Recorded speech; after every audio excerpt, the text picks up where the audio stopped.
magkakaroon ka talaga ng peace of mind when it comes sa health mo. Hindi dahil sa sakit nila, kundi dahil sa pera. Walang pera Ahaba pa yung buhay mo. May gobyerno na magso-support sa'yo, no?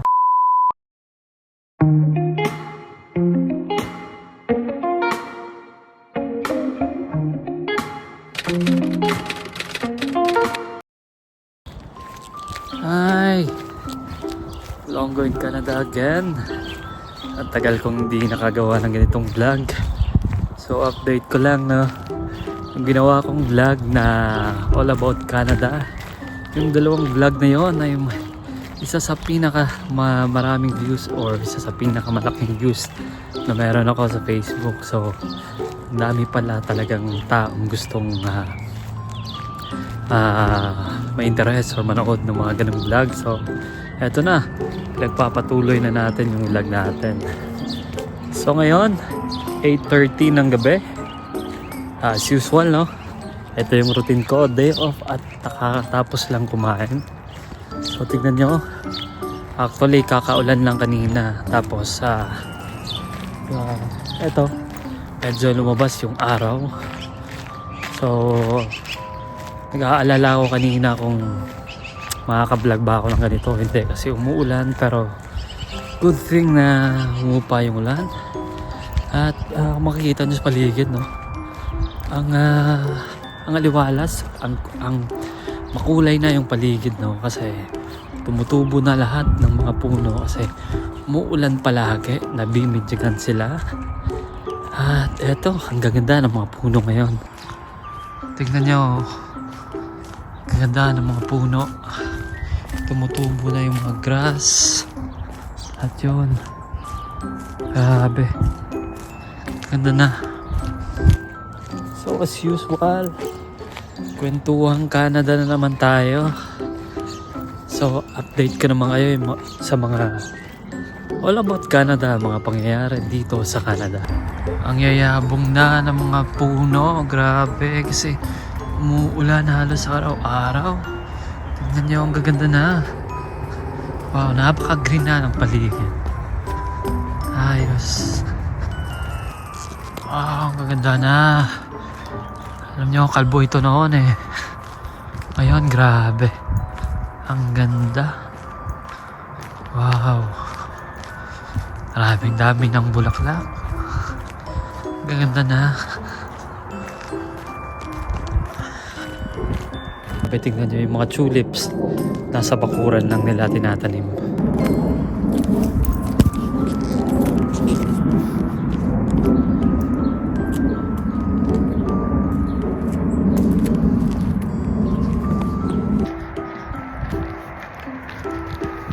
Alam nyo, kanina ba ako gustong mag-vlog, hindi ko matuloy-tuloy kasi parang saktong may aso palagi sa isang bakuran, no? Kanina nakasulubong ko rin yung aso, nakawala, so hindi na ako tumuloy. Lumusot ako sa isang daanan. Kasalubong ko naman yung aso na nasa bakuran lang nila, pero yun na nga, hindi tayo nagbibigay ng kumpiyansa dito, baka makatalon. Kaya hindi ko maituloy-tuloy yung vlog ko. Hindi naman delikado yung mga aso dito kasi sanay sa tao, pero yun lang yung palagi kong sinasabi. Ayoko mag-iwan ng konting kumpiyansa sa mga ganitong bagay kasi nung na-aksidente ako, ang hirap na ikaw lang mag-isa sa Canada. Maabot pa sa time na wala akong kanin kasi hindi ako nakabili. Kasi nahihirapan akong bumuhat ng kanin, or hindi ko magamit yung kaliwang kamay ko. Kaya wala akong kanin for isang araw lang naman. Kaya dito ako nag-iingat sa mga ganitong bagay. Talagang ingat na ako ngayon, no? Hindi basta-basta kasi pag wala ka talagang inaasahan, no? Ikaw lang mag-isa dito. Kaya doble ingat tayo ngayon. So sa wakas, no, makakapag-vlog na ulit tayo. Ang daming distraction kasi kanina eh. So simulan natin yung vlog natin no, sa mga pangyayari dito sa Canada. Nito lang no. Simulan ko sa isa na namang masamang balita no sa mga nangangarap sa Canada. Kasi paigpit na paigpit yung mga sistema dito sa Canada sa pagtanggap nila sa mga tao papasok. Kaya yung isang kasamahan ko no na meron siyang open work permit kasi kakagraduate lang niya sa college. Isa siyang Indian no. Grabe na mga problema siya ngayon kasi yung mga pathway na dati ay open pa na malaking tulong talaga no para maging permanent resident sila sa Canada ay unti-unti nang nagpo-pause. Ibig sabihin no na pinopost no hindi na muna nagtatanggap ng mga applicant na para mag-apply for PR. Kaya yung mga kasamaan ko no na katulad nga nung samang kong graduate siya dito sa Canada, may open work permit na which is 1 year lang yung open work permit niya, postgraduate work permit ata tawag doon. Problema siya ngayon kasi paigpit yung sistema. Grabe na yung restriction. Nagko-close na or nagpo-post na yung mga dati ay inaasahan nilang pathway na para maging PR sila sa Canada.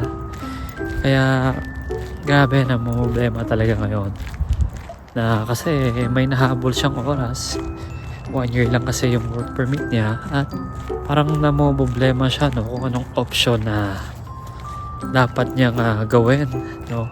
Isa na dyan yung lumipat sa ibang province.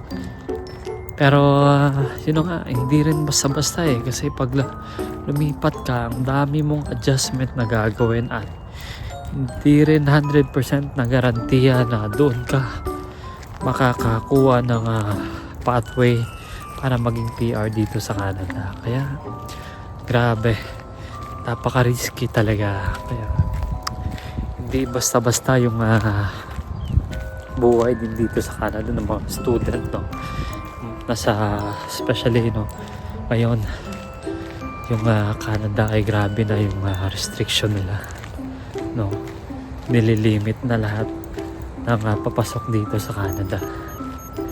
Kaya yun, medyo yung taong ito yung simula ng dahang-dahang pagbabago sa mga sistema sa Canada, which is hindi maganda sa mga student, sa mga temporary foreign worker no na nangangarap na papunta dito sa Canada. So kahit papaano no, masasabi kong sinuswerte pa rin ako kasi meron akong LAMEA, yung Labor Market Impact Assessment. Ito yung pag meron ka kasi nito is medyo safe ka na kasi meron kang employer. Baka ka pa meron kang work permit which is kagaya ko, meron akong 2 years no na contract, which is isang malaking bagay no para for permanent residence no, na meron kang Canadian experience na 1 year. So nasasabi kong sinuswerte pa rin tayo. Pero yun nga, kailangan pa rin natin gawin yung pinaka best natin no para magawa yung mga bagay na pinaplano natin sa Canada. Ayokong magkumpiyansa talaga no, sa status ko dito sa Canada. At gusto ko lang i-share pala no. Natatawa ako sa kwentuhan namin ng kasama ko Sabi niya kasi gusto kong uminom noon ng root beer. Madalang lang ako uminom ng mga soda. Sabi niya, okay lang yan. Kasi libre naman lahat dito So nakakatawa lang no na which is dito ko na-realize na kung bakit yung mga tao sa ibang bansa gustong lumipat sa Canada. Kasi sa health system pa lang nila, magkakaroon ka na ng peace of mind eh. Yun talaga talaga isa sa pinakamalaking bagay na nire-risk ng mga taong professional. May nakita nga ako sa vlog, isang abogado, isang businessman, no? Nire-risk nila yung profession nila sa Pilipinas papunta dito. Trabaho lang sila sa mga simpleng mga usual na mga trabaho dito sa Canada. Mga nagtatrabaho sa mall, no? Grabe ni-risk nila, no? Isang lawyer, isang businessman. So alam ko kilala ng iba yun, no? Nagbablog din sila. So isa yun sa pinakarason nila na migrate sila dito sa Canada kasi magkakaroon ka talaga ng peace of mind when it comes sa health mo. Yun talaga Imagine mo sa Pilipinas, no? Pag nasa Pilipinas ka, mga dialysis, no? Grabe, mamahal. Minsan namamatay na lang yung tao. Mga tao, hindi dahil sa sakit nila, kundi dahil sa pera. Walang pera Nauubos na yung pera dahil sa ang mahal ng dialysis. Pero dito, haba pa yung buhay mo pag meron kang ganong problema. Kasi libre yung dialysis. Hindi ka kailangang pumila. Kasi yung dialysis dito, isa yun sa pinaka, syempre, yung degree ng sakit mo, priority. Kaya, walang problema kahit papano, no? May peace of mind ka sa sakit mo. Na may gobyerno na magso-support sa'yo, no? At haba pa yung buhay mo. So, grabe. Isa yun sa pinaka-rason bakit nagmamigrate yung mga tao dito sa Canada. So, isa din, no? Sa nakikita ko. Kasi, kung ikaw yung taong ayaw sa mga gulo or sa mga sawang-sawa ka na sa mga nangyayari sa Pilipinas, no? Medyo magulo yung gobyerno natin, corrupt, no? Gusto mo namang makita yung saan napupunta yung tax mo dito sa Canada, no? Na-appreciate ko talaga yung kung saan napupunta yung tax ko. Kasi makikita mo sa paligid mo talaga. Kahit sa simple lang na nag-scooter ako. Meron talaga silang ginagawang mga way para mapadali yung buhay dito sa Canada. Noon, hihirapan ako kung saan ako dadaan, no? Sa scooter kasi medyo yung lugar ko maraming uphill, taas baba, maraming pataas ng mga daan. Ngayon unti-unti ko nang na-appreciate kasi gumagawa sila ng mga daanan talaga para sa bike, para sa scooter, para maging komportable yung buhay ng tao at mabilis, no? Para sa tao talaga. Kaya yun mga simpleng bagay na na-appreciate ko talaga. Nakikita mo kung saan napupunta yung tax mo. Kaya pasalamat tayo dun, no? Pero sa lugar ko dito, pag gusto nyong party, wala dito. Wala ditong bar, wala ditong KTV bar, or wala ditong KTV na mga area. Wala dito, napaka peaceful. Ito sa pinaka gusto ko sa Canada, ang peaceful lang. Tignan nyo sa paligid ko, no? Lahat talaga katao-taong lumalabas. Noon nagtataka pa ako kung bakit ba walang taong lumalabas dito, no? At madalang lang talaga. Ayun, na-realize ko na na dahil pala sa lifestyle ng mga tao dito sa Canada, dahil yung mga bilihin, yung mga bills, yung mga expenses dito, hindi rin basta-basta. Marami kang babayan ng mga bills mo, yung mga sasakyan mo, yung mga bahay mo. Kaya yung tao dito, kumakayod talaga, literal, sa buong araw. Especially yung mga Pinoy, no? Sa 2, minsan 3 job pa, no, yung mga Pinoy. Kasi ang daming babayaran ng mga bills, eh. Yung mga sasakyan, bahay, mortgage, no? Kaya yun isa palang bagay na malaking factor na kung bakit walang lumalabas sa tao dito, kasi pagdating pa lang nila sa bahay nila, itutulog na lang nila, no, papahinga. Katulad sa mga kakilala ko, no, 5 o'clock pa lang gumigising, tapos dire-diretso na yon trabaho hanggang alas 10 ng gabi, minsan 11 pa ng gabi, no. Imagine 5 to 11, ilang oras yon. Kasi ang daming bills na babayaran, eh. Sasakyan na babayaran, mortgage, bahay, no. Pero kahit ganito yung buhay ng tao dito sa Canada, yung brighter side naman ito is na-enjoy nila kung ano yung pinagtatrabahuan nila, nakakapundar, may napupuntahan yung pera.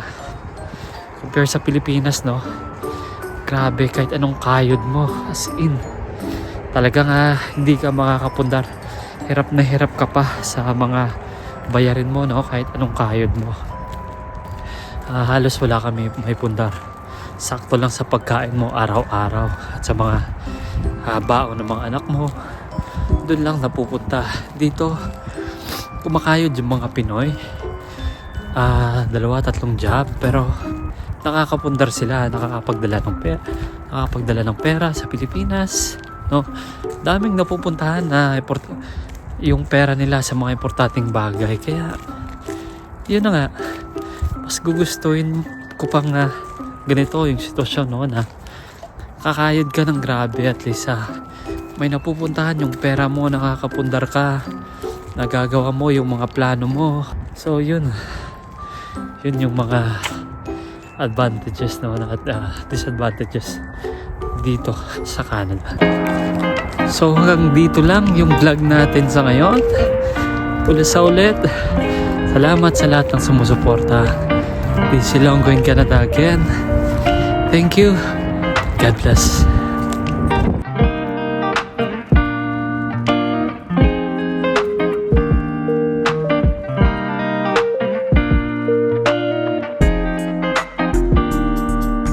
Hi, Longgoing Canada here. Please like, share, and follow po sa ating page. Salamat.